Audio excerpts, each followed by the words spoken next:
My name is Chiwendu Osisiago, presenter at Television Nigerian Business Daily. In a globalizing world, ours is to keep you engaged, informed, and educated on contemporary happenings in the business world. We therefore command a special audience of business-minded viewers who are eager to know more about business. I mean, your business. Why don't you take advantage of our special affordable offer to let the world know about your concepts, your goods, and of course, your services? You can call us on 080-3071-6959 or 070-3234-9054. You can also visit us at Television Nigerian in Guzapi, Abuja, and follow us on all our social media handles on Facebook, YouTube, and of course, on Twitter at Television Nigerian. Your business is our concern.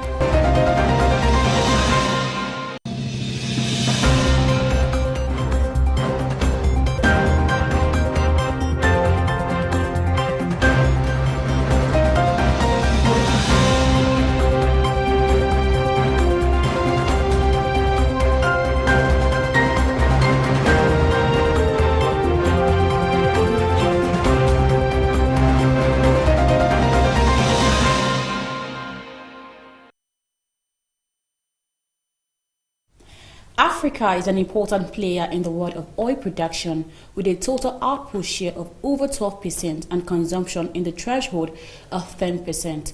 Improved trade performance, particularly among oil exporters, is considered a major factor of economic growth measured by the gross domestic product, as the countries are highly dependent on natural resource exports for both foreign exchange and government revenues.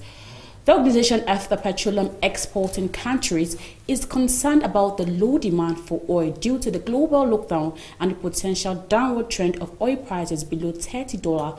As a major oil producing country, Nigeria is not going to be insulated from the impact of COVID-19 on oil demand. Thanks for joining us again on TVN Business Daily. I am Chiwendu Osisiago, and today we shall be discussing on the implications of COVID-19 on oil and gas industry in Nigeria. But before we go on with the discussion, let's look at the business updates for today.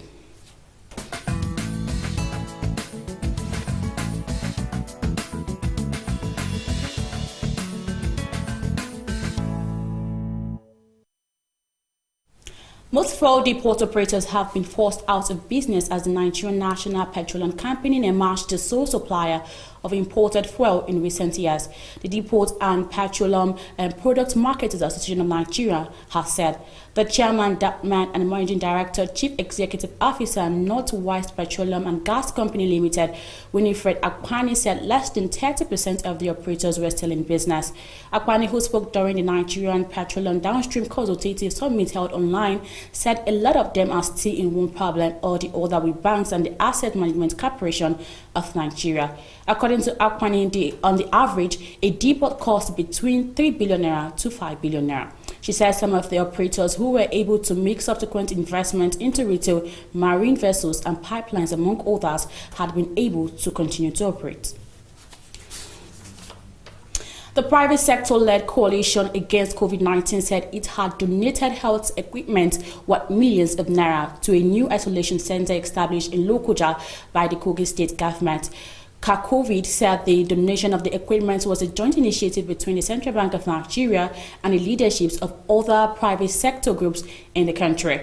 It said in a statement that the presentation of the equipment was done by a representative Toyin Idowu alongside the inauguration of the new isolation center by the state government. Idowu explained that the gesture was aimed at joining hands with the federal government and the state government to rid the country of the coronavirus pandemic. 10 deposit money banks reported fresh investments valued at 46.2 billion naira in software in the first 3 months of the year in order to deliver each free digital banking services to customers. Reports show that in the first quarter of the previous year, the same bank spent 3.76 billion naira on computer software they developed and purchased outside the country. This is an increase of 1,129% in software investment compared with the same period in 2019. The banks surveyed are Access Bank PLC, First Bank of Nigeria PLC, Fidelity Bank PLC, First City Monument Bank Limited, Guaranty Trust Bank PLC, Sterling Bank PLC, and Zenith Bank PLC. Others are Union Bank PLC, Eco Bank Transnational Incorporated, and Women Bank PLC. The country's revenue from oil and gas dropped by 425.52 billion naira in the first quarter of 2020 to 940.91 billion naira. Minister of Finance, Budget and National Planning Zainab Ahmed said on Friday. She disclosed this in her presentation at the National Economic Council first virtual meeting, according to a statement by the Senior Special Assistant to the Vice President on Media and Publicity, Laolu Okande. The minister stated that Nigeria was faced with perhaps the most challenging economic situation in its history. The global economy was also facing its sharpest reversal since the Great Depression, and this had health and economic implications, she said. To prevent a deep recession arising from the COVID-19 economic crisis, the approach all over the world, which was also in the works in Nigeria, was to deploy a stimulus package, according to the minister. And that's the business update on Television Nigerian. I am Chiwendu Osisiago. Let's take a quick break. We'll be back shortly. My name is Chiwendu Osisiago, presenter of Television Nigerian Business Daily. In a globalizing world, ours is to keep you engaged, informed, and educated on contemporary happenings in the business world. We therefore command a special audience of business-minded viewers who are eager to know more about business. I mean, your business. Why don't you take advantage of our special affordable offer to let the world know about your concepts, your goods, and of course, your services? You can call us on 080-3071-6959 or 070-3234-9054. You can also visit us at Television Nigerian in Guzapi, Abuja, and follow us on all our social media handles on Facebook, YouTube, and of course, on Twitter at Television Nigerian. Your business is our concern.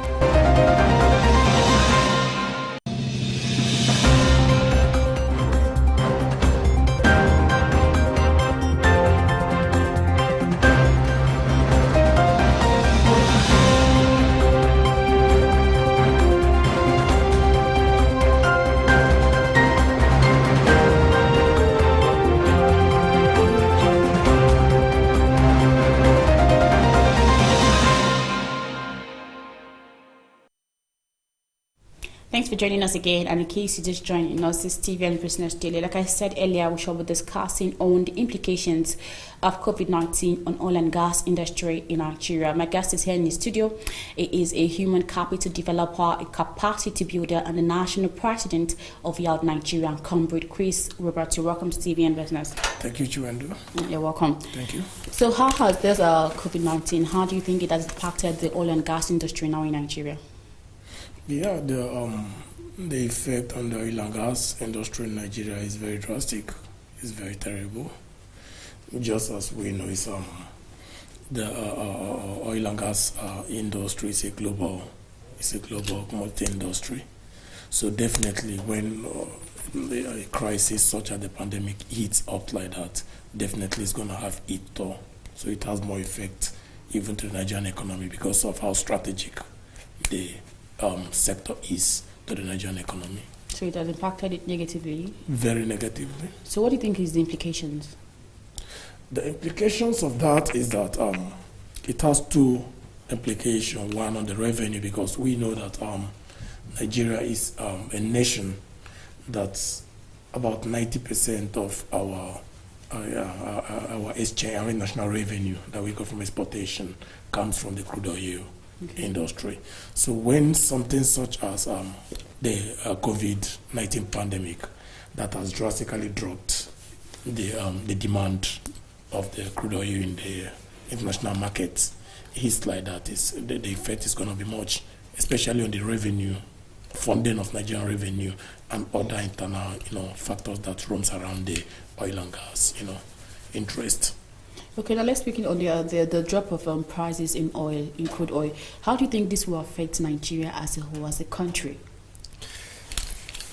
Nigerian budget, our annual budgets, our revenue comes majorly from oil exportation, like I said earlier on. Yeah. And we fund our budgets from the fund that we realize, which is the revenue.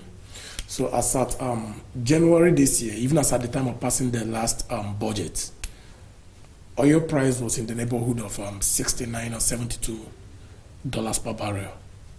But towards the end of the first quarter, about the end of the month, March, it has dropped to between $30 and $27 per barrel. That is over 65% loss in the, So it means that the ability to fund the budget becomes difficult.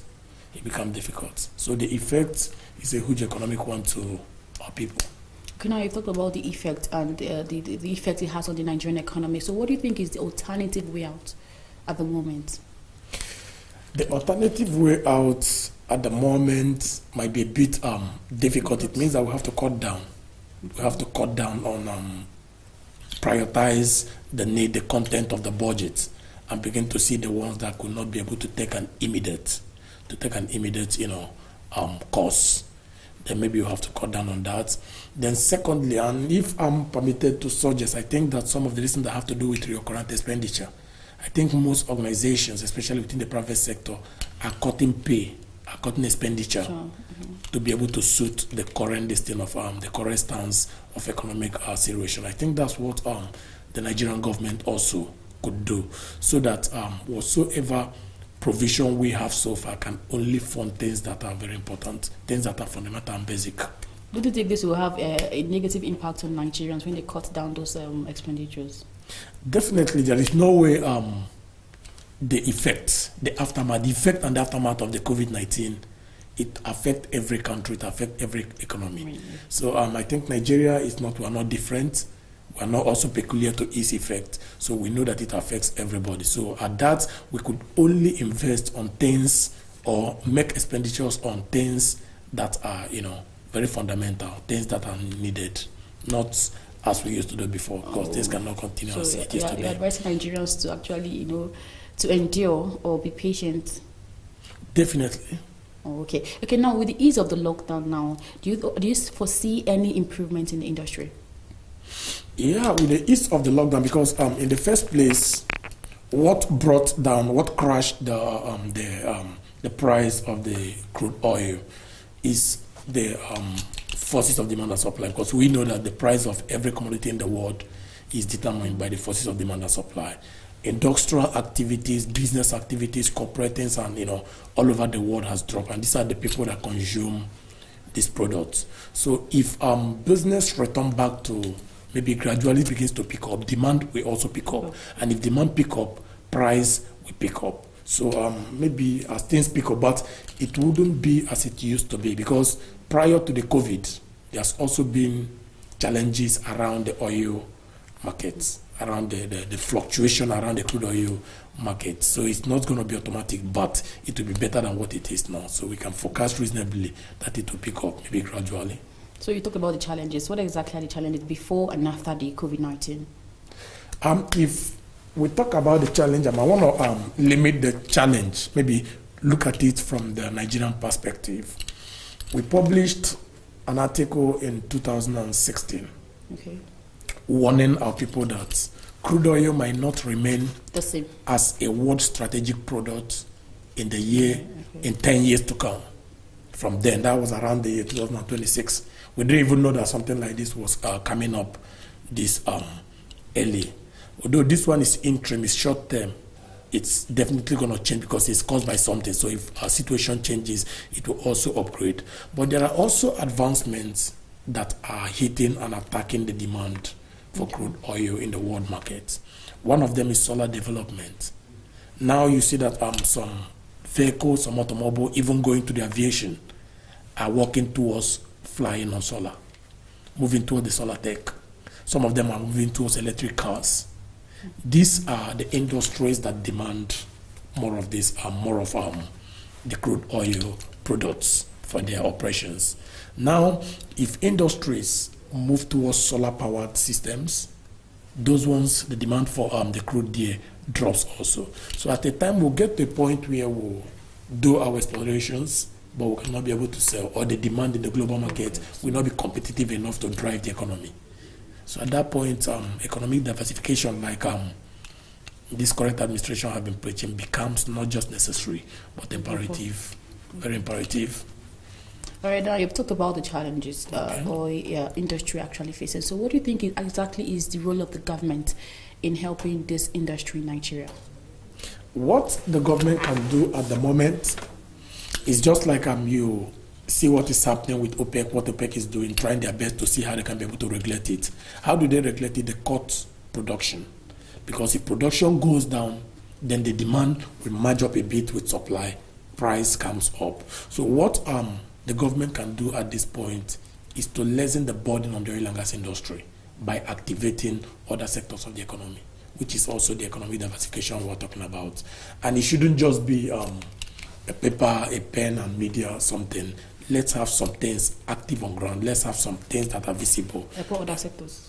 The sector of digital development. You know, I'm an advocate of tech and digital development. Mm-hmm. I said it the last time we were here, that India, I gave a reference to the nation of India, how they are able to leverage on tech and digital development, and they are driving themselves as one of the forces in the world now that is standing economically.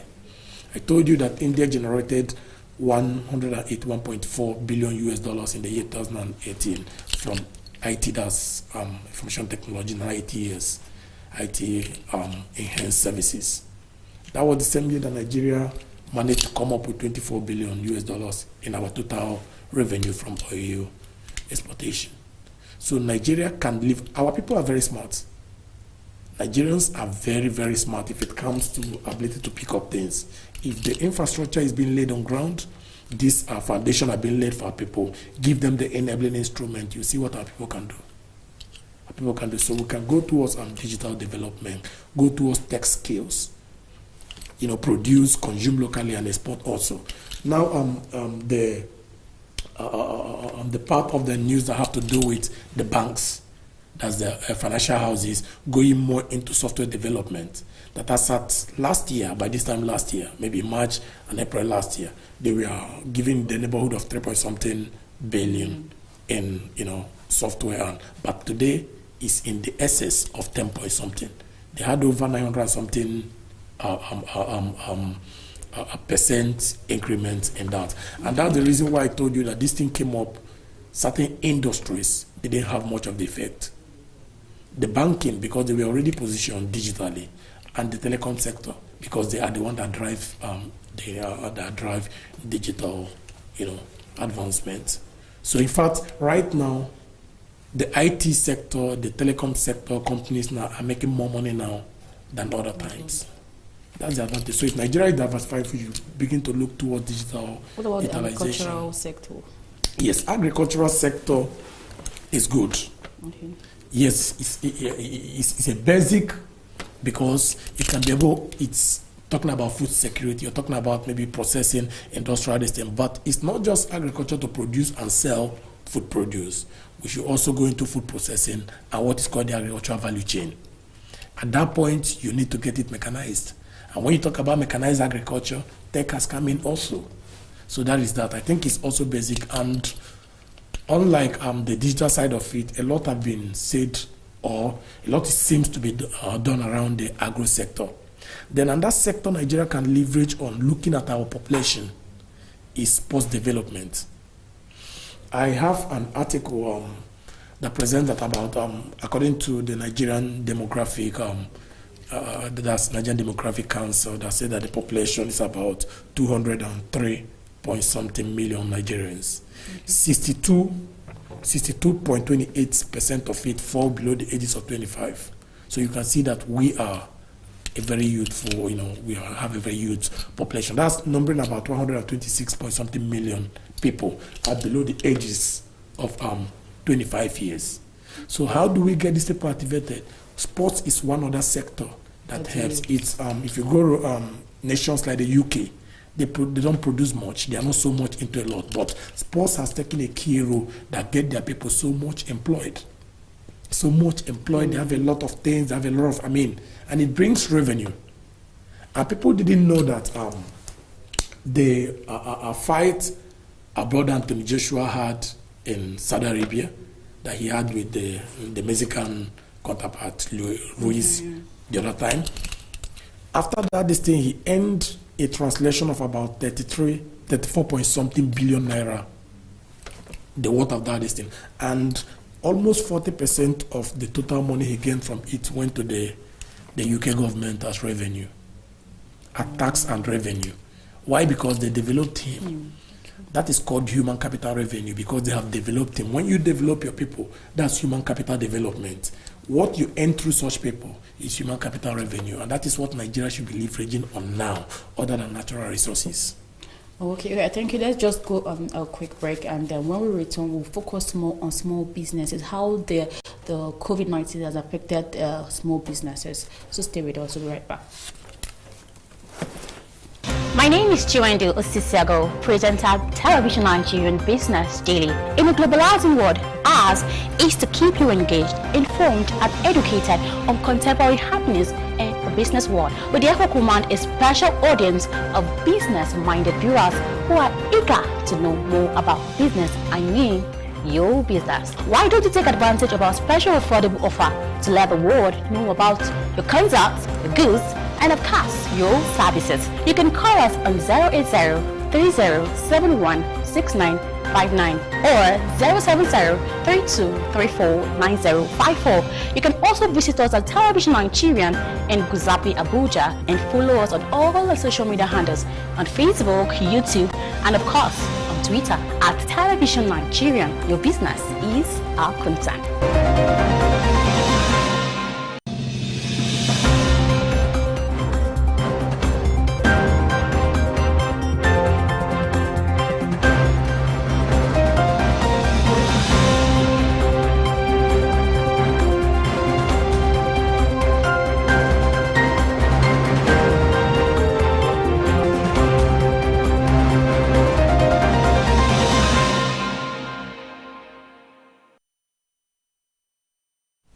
Many thanks for joining us again, and in case you're just joining us, it's still TV and Business Daily. Like I said earlier, we've been discussing on the implications of COVID-19 on oil and gas industry in Nigeria. My guest has been espousing us on that. He is the human capital developer, a capacity builder, and the national president of Yao Nigeria, Comrade Chris Robert. Okay, now before we went on a quick break, I said we're going to discuss more on the small businesses. Yeah, talking about the impact of this COVID-19 on oil and gas. How do you think this has affected small businesses in Nigeria? Most businesses were shut down. Everybody at home. Small businesses, most of them are likely starters, are people that are in their midway towards their business growth. If an organization, maybe with a staff strength of 20 or 30 staffs, who earn their monthly operations from what happens within the month, got locked up maybe sometime at the end of March 30th or something like that. And since March 30th, they've been home for a whole 2 months, and they need to pay bills. They need to pay operations, security, pay salaries for the staffs and that. Definitely it's going to be, hard on them. And some of them, when you come back, they don't pick up immediately. It might still take some time progressive for people to stabilize and begin to patronize these days. So definitely the effect will be hard on small and medium scale businesses. So what do you advise them to do now in this period? That was the reason why we the other time I told you that government there must be rules that government have to play to actually sustain these people, and that was why I called that a model rule. A model rule. You look at it in the area of taxation. In fact, I've realized that our people have been taxed so much. Double taxation on almost everything. I met a young man who runs this POS outlet.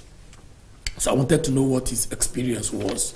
He told me on a transaction of 10,000, any transaction he does, the central bank charges what they call the stamp duty.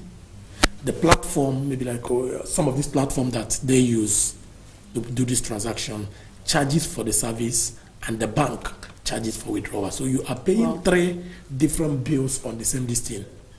You go out, you want to use an ATM. You use an ATM or a third-party ATM or something like that. They charge you on it. You withdraw money from your own. They charge you money from. Almost taxation in everything you do. So these are some of the areas that government can, in the area of policy, especially taxation. They can also look at other areas like power consumption, because these are the things that affects everybody. Just entering into this COVID whole saga, there was a slight reduction in the price of the PMS. That's in the price of PMS. Okay. Yes, these are the type of thing that affects that you can do to actually affect everybody. Because if you are not a car owner, if you are not running one facility or the other that uses consumption, then you are a user of the commercial transportation or something like that. So these are ways that you can be able, for now, until things pick up, people stabilize, then you go back. Exactly. So those are the type of things that the government can do for the small sector. Then other ones is also look at regulatory policies around the fiscal policies, central bank, conditions of loans. They need to ease up. Some of these things, and also give loans in, with interest rates that are tenable, that are, feasible. Okay. These particular issues now are selling out. They are selling out our economy to foreigners, because an Indian or a Lebanese can go and take an investment loan of $2 million from his government with 0.1 or 1% interest rate, 2% interest rate at most. Come here, invest it in loans, and he's getting more than 15-16% back. He's not doing anything, just put the money there, and he's getting. So you see that our destiny is being, sold out. So those are some of the things that they can look at. Look at the area of the policies that regulate money, fiscal policies, and look at what affects everybody in terms of consumption. That's that. We just hope that the government does this as soon as possible, because a lot of people are actually going through a lot of things now that this COVID-19 is actually everywhere. So finally, what's your final take on this? My final take on this is that we should have learned some lessons from the crash of the oil markets. We have learned that oil is not as reliable as we think it is. We should start going into other things. Especially tech and skill development. Tech and digital skill development. Okay, your final take to the government, to probably to the viewers. Final take to the federal government, and of course to the viewers, people that are watching you right now. Wherever you are, I'm telling the federal government, let's put more resources in the area of digital development. Let's go digital. Let's put resources in it. Okay. We have the resources.